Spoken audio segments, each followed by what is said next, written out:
Good morning, everyone. Hello, students. How are you? I hope you all are fine. Okay, welcome back to my YouTube channel at the rate BBH Kushwaha. So, students, today I am present here to describe class 9th physics, that is motion. And in this session, we'll discuss about the movement, quantities, graphical analysis, and equations of motions. So, let's get started. So first of all, we understand the concept of the rest and the motion. सबसे पहले हमें ये समझना है कि rest और motion में object कैसे होता है और क्या मतलब होता है इसका. उससे पहले समझना पड़ेगा कि what is the frame of reference. तो मोशन अगर कहें तो object is said to be in motion if it changes position continuously with time relative to its surroundings. तो अगर कोई ऑब्जेक्ट अपनी पोजीशन लगातार चेंज कर रहा है टाइम के हिसाब से और सराउंडिंग्स के रिलेटिव में किसी चीज के रेफरेंस में अगर उसको देख रहा है तो दैट इज मोशन. रेस्ट की अगर बात करें तो ऑब्जेक्ट रेस्ट में तब कहा जाएगा if its position does not change. अगर उसकी पोजीशन चेंज नहीं हो रही समय के साथ में कि सराउंडिंग्स के रिलेशन में तो वो ऑब्जेक्ट रेस्ट में कहा जाएगा. रिलेटिव नेचर का मीन्स क्या है? Rest and motion are relative terms हैं. ये दोनों ही एक दूसरे के सापेक्ष टर्म्स हैं. अ ट्रेन पैसेंजर इज रेस्ट. एक ट्रेन पैसेंजर जो है रेस्ट में होगा अपने को पैसेंजर के रेस्पेक्ट में, लेकिन एक बाहर एक कोई पेड़ खड़ा है उसकी रेस्पेक्ट में अगर उसकी मोशन को देखेंगे तो वो मैन क्या होगा? पैसेंजर मोशन में होगा. So that dual nature of object, that is the relative nature of the object. Next term है हमारा रेफरेंस पॉइंट. क्या है? Is also called as the origin. So ये एक फिक्स पॉइंट है जिसको कि हम चूज करते हैं locate and describe exact position of an object. तो किसी भी ऑब्जेक्ट की पोजीशन को हमें दिखाने के लिए, लोकेट करने के लिए एक हम फिक्स पॉइंट या उसको हम रेफरेंस पॉइंट मानते हैं. वहीं से उसकी मूवमेंट को काउंट किया जाता है.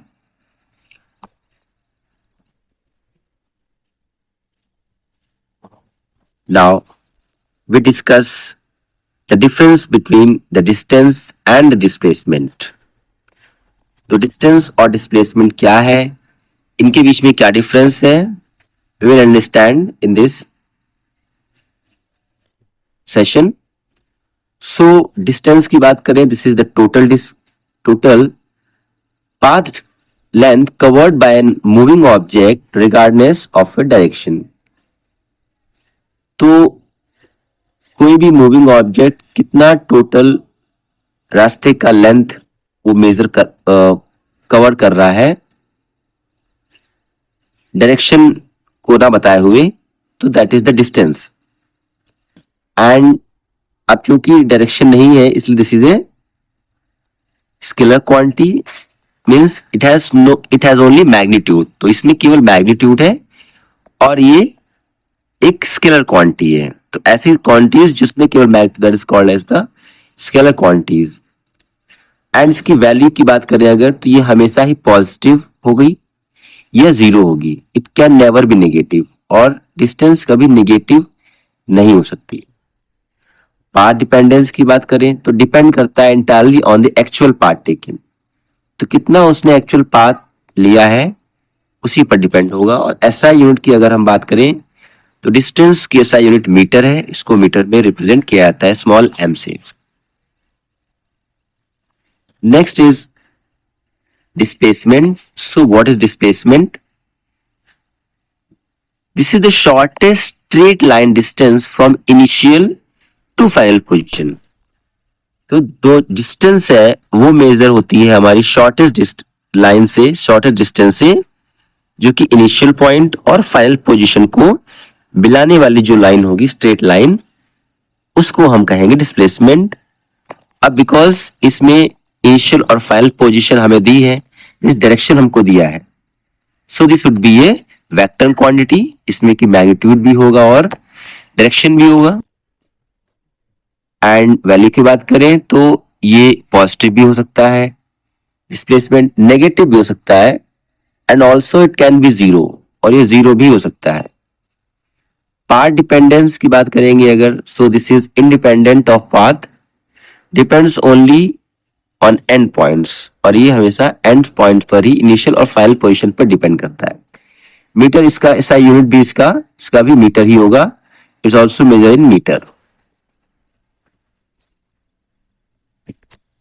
नाउ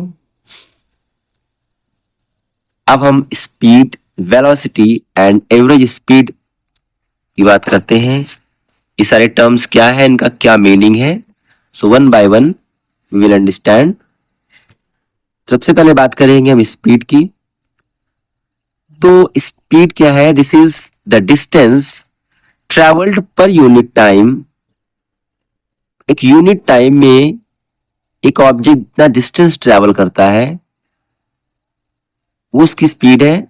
ये दिखाता है कि how fast an object moves regardless of direction, कि कोई भी ऑब्जेक्ट कितना फास्ट चल रहा है, मूव कर रहा है बिना डायरेक्शन के बताए हुए। फॉर्मूले की बात करें तो स्पीड का फॉर्मूला होता है distance over time,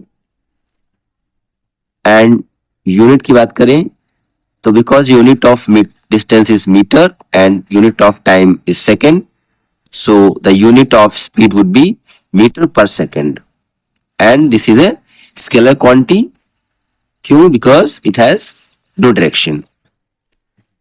Now velocity की अगर बात करते हैं तो यहां पर हमारा डिस्टेंस की जगह as a displacement per unit time, यहां पर हम डिस्प्लेसमेंट लेंगे, तो डिस्प्लेसमेंट पर यूनिट टाइम ही हमारा वेलोसिटी है। स्पीड एक स्पेसिफिक डायरेक्शन में अगर है उसको ये रिप्रेजेंट करता है velocity, and we talk about the formula, so ये है velocity equal to distance over time, and unit is, ये एक वेक्टर क्वांटिटी है और बिकॉज इसमें डायरेक्शन है, and unit is same metre per second. Now we discuss the average velocity. So what is the meaning of the average velocity? So for the uniform change in velocity over time, एक uniform velocity में change time के हिसाब से average velocity एक arithmetic mean है, means initial velocity plus final velocity by 2. So this is the average velocity, जहां पर u हमारा initial velocity है, v हमारा फाइनल वेलोसिटी है। एवरेज वेलोसिटी अगर काउंट करें तो u प्लस v ओवर 2 से डिवाइड करेंगे। अब हम समझेंगे कि मोशन जो होता है वो कितने प्रकार का होता है। तो बेसिकली ये दो प्रकार का है मोशन आपका, पहला है यूनिफॉर्म, दूसरा है नॉन यूनिफॉर्म।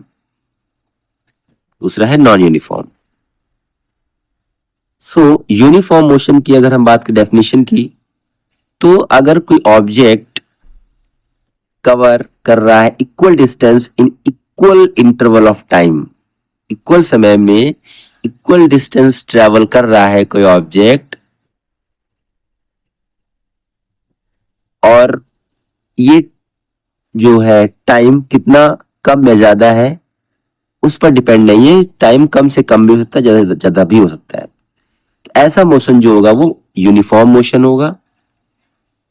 अब इसमें स्पीड कैसी होगी, इसमें स्पीड कांस्टेंट होगी, इंटायर मोशन में ऑब्जेक्ट की जो स्पीड होगी वो कांस्टेंट रहेगी। क्योंकि यूनिफॉर्म मोशन है, कांस्टेंट स्पीड है, तो इसका एक्सेलरेशन 0 होगा।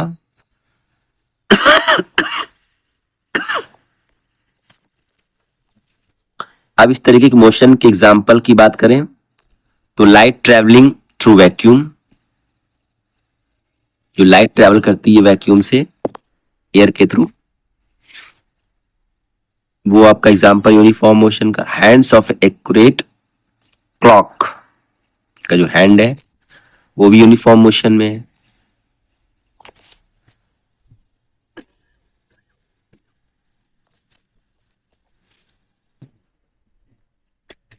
Now we talk about the non-uniform motion.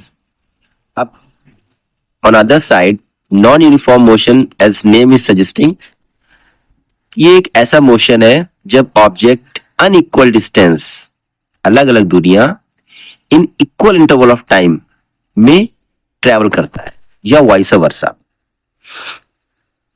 तो यहां पर जो स्पीड होगी, क्योंकि कंटिन्यूसली चेंज हो रहा है ऑब्जेक्ट का मोशन, टाइम के रेस्पेक्ट में इसमें स्पीड चेंज होगी। तो इस केस में जो एक्सेलरेशन होगा वो नॉन जीरो होगा, मींस जीरो नहीं होगा, कम या ज्यादा हो सकता है बट जीरो कभी नहीं होगा। एग्जाम्पल की बात करें, एक moving vehicle moving through congested street traffic. तो एक कोई व्हीकल है जो एक भीड़ भाड़ इलाके में से गुजर रहा है, और एक बाउंसिंग बॉल, ये भी इसका एग्जाम्पल है।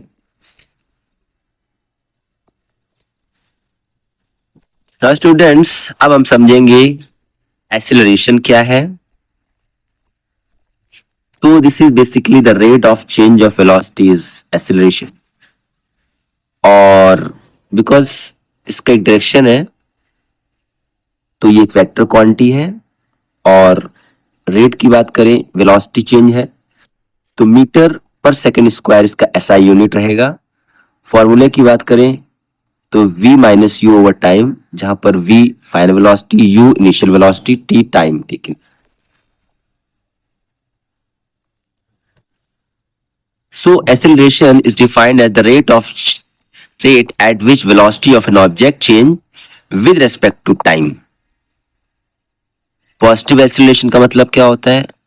Velocity increases over time, means velocity time के हिसाब से बढ़ रही है, मतलब इस केस में आपका v is greater than u, v ज्यादा होगा u से। डायरेक्शन सेम होगा एज मोशन। नेगेटिव एक्सेलरेशन क्या होगा? नेगेटिव एक्सेलरेशन तब होगा, it also known as retardation. So velocity decrease करेगी टाइम के हिसाब से, मींस यहां पर v u से छोटा होगा, मींस u बड़ा होगा। पहले बॉडी स्पीड में थी, फिर उसकी स्पीड धीमी हो गई, तो मतलब v final velocity is less than initial velocity, oppose motion direction. फिर है uniform acceleration, velocity change by equal amount in equal interval of time. तो वेलोसिटी चेंज अगर हो रही है इक्वल इंटरवल ऑफ टाइम में बाय इक्वल अमाउंट, तो ऐसा एक्सेलरेशन कहलाएगा uniform acceleration. Now we draw the distance time graph, means distance ST graph भी कहते हैं इसको। तो इसको बनाने के लिए we take time parameter on X axis and distance in Y axis.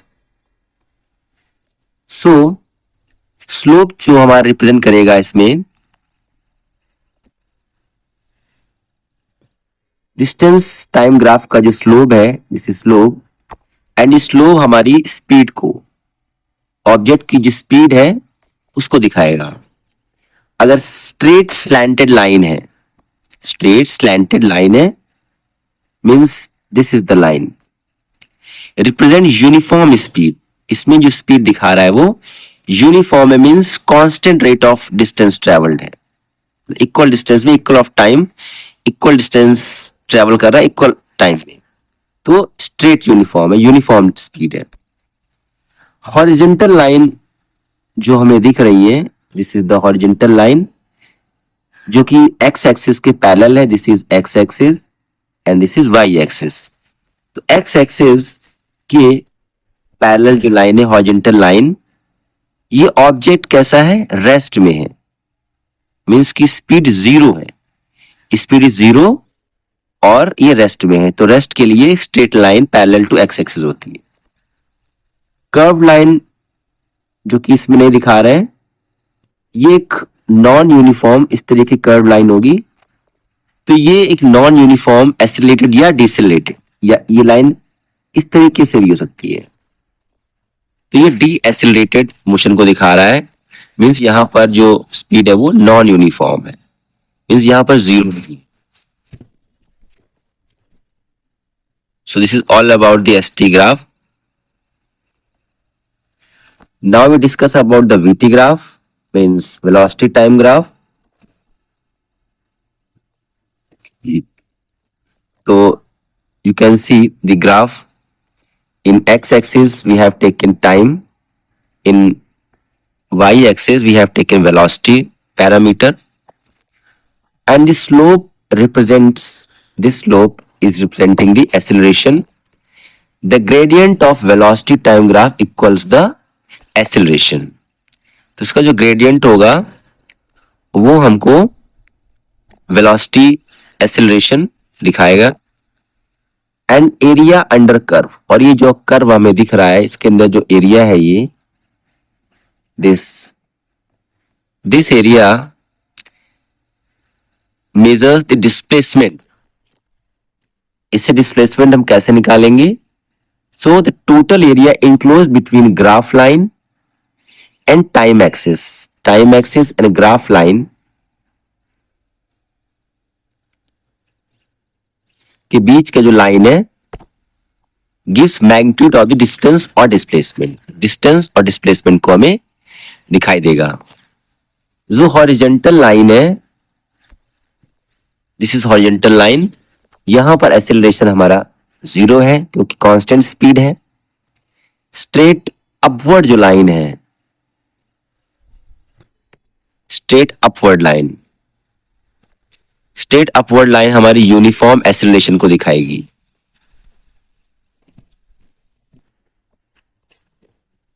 Now we discuss about the 3 equations of motion। जो बेसिक इक्वेशंस ऑफ मोशन है उसको डिस्कस कर लेते हैं।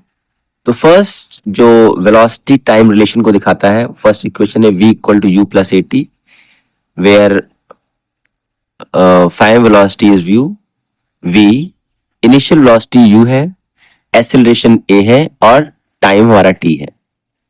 सेकेंड इक्वेशन जो कि हमारे को पोजीशन और टाइम का रिलेशन है, पोजीशन एंड टाइम का रिलेशन, फॉर्मूला है s equal to ut plus half at square, जहां पर s कैलकुलेट डिस्टेंस ट्रेवल्ड है, टाइम t है, under uniform acceleration.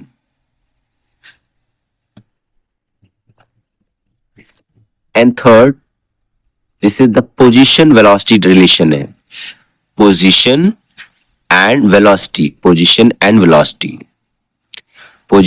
Velocity relation है थर्ड इक्वेशन। इसमें initial velocity, final velocities and distance है, और जिसमें टाइम का कोई रोल नहीं है। Now derivation of the first equation हम कैसे करेंगे? तो सबसे पहले हम कंसीडर करेंगे कि कोई मूविंग ऑब्जेक्ट है जिसकी इनिशियल वेलोसिटी u है, फाइनल वेलोसिटी v है, टाइम t है, टाइम 0 पर उसकी इनिशियल वेलोसिटी u है। अब वो बॉडी एक्सेलरेट करती है रेट से टाइम t के लिए, टाइम वेलोसिटी v पर पहुंच जाती है। तो from the velocity time graph acceleration is equal to the slope of the velocity line. तो एक्सेलरेशन क्या होगा? Change in velocity over time taken. So change in velocity is equal to, algebraic expression कैसे find करेंगे हम? The change in velocity over time interval t expressed. तो t time interval में change in velocity हो गई आपकी v minus u divided by time का भी रिलेशन होगा। अब इस रिलेशन को हमें एक्सेलरेशन के फॉर्मूले में रखना है। तो sorry, this is velocity change. So यहां पर ये v minus u is change in velocity, and acceleration की जगह ए और change velocity over time t रखेंगे।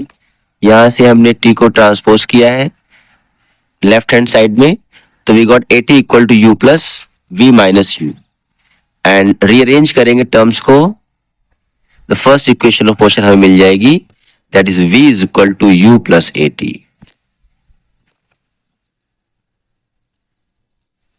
Now we discuss the uniform circular motion. Uniform circular motion क्या है? So motion along a circular path, जब भी object कोई भी ऑब्जेक्ट है एक सर्कुलर पाथ में इस तरीके से मूव करता है,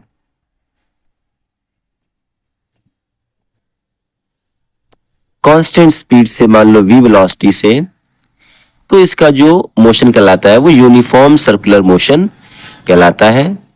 ये अगर इसका सेंटर O हो जाए, इसका सेंटर ये O हो जाए, और यहां से यहां तक इसकी जो रेडियस हो जाए वो R हो जाए, तो एक्सीलरेशन क्या होगा? क्योंकि स्पीड हमेशा कांस्टेंट रहेगी, हर एक पॉइंट पे इसकी स्पीड कांस्टेंट रहेगी, हर एक पॉइंट स्पीड क्या रहेगी? कांस्टेंट रहेगी। तो डायरेक्शन ऑफ मोशन चेंज होगा लगातार, हर एक पॉइंट पे डायरेक्शन जो होगा मोशन का वो चेंज होगा। तो ये एक एक्सीलरेटेड मोशन है। तो एक्सीलरेशन के लिए फॉर्मूला वेलोसिटी क्या होता है? Distance upon time. तो टोटल डिस्टेंस कितना ट्रेवल किया इक्वल टू सर्कल।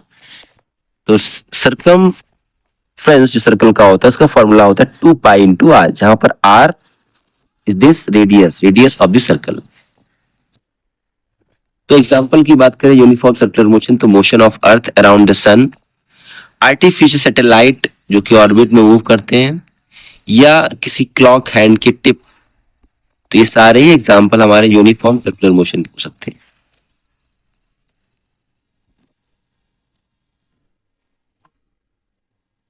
नाउ की फॉर्मूले एंड समरी शीट डिस्कस कर लेते हैं कि हमने क्या क्या इस सेशन में डिस्कस किया है। तो हमने यहां से स्पीड के बारे में, इसका सिंबल V है, फॉर्मूला है V equal to S by T, SI unit metre per second है, स्केलर क्वांटिटी है। वेलोसिटी हमने डिस्कस करी है, V से रिप्रेजेंट करते हैं, एक वेक्टर क्वांटिटी है। डिस्प्लेसमेंट अपॉन टाइम है, मीटर पर सेकेंड इसकी यूनिट है। एक्सेलरेशन हमने पढ़ा है, इसको A से रिप्रेजेंट करते हैं, A is equal to V minus U over T, इसका sign metre per second square है, और ये भी एक वेक्टर क्वांटिटी है। Equation number 2, S equal UT plus half AT square, distance को मीटर में नापते हैं, और ये एक स्केलर और वेक्टर क्वांटिटी हो सकती है। Now circular speed, symbol V है, V equal to 2 pi R over T, metre per second speed है, मीटर पर सेकेंड होगी, और ये एक स्केलर क्वांटिटी है, this is a scalar quantity. So student, please, this is the chapter, this is the topic we have discussed. So please keep watching our videos, like my channel at @VBS Kuswaha. Thank you so much. Goodbye.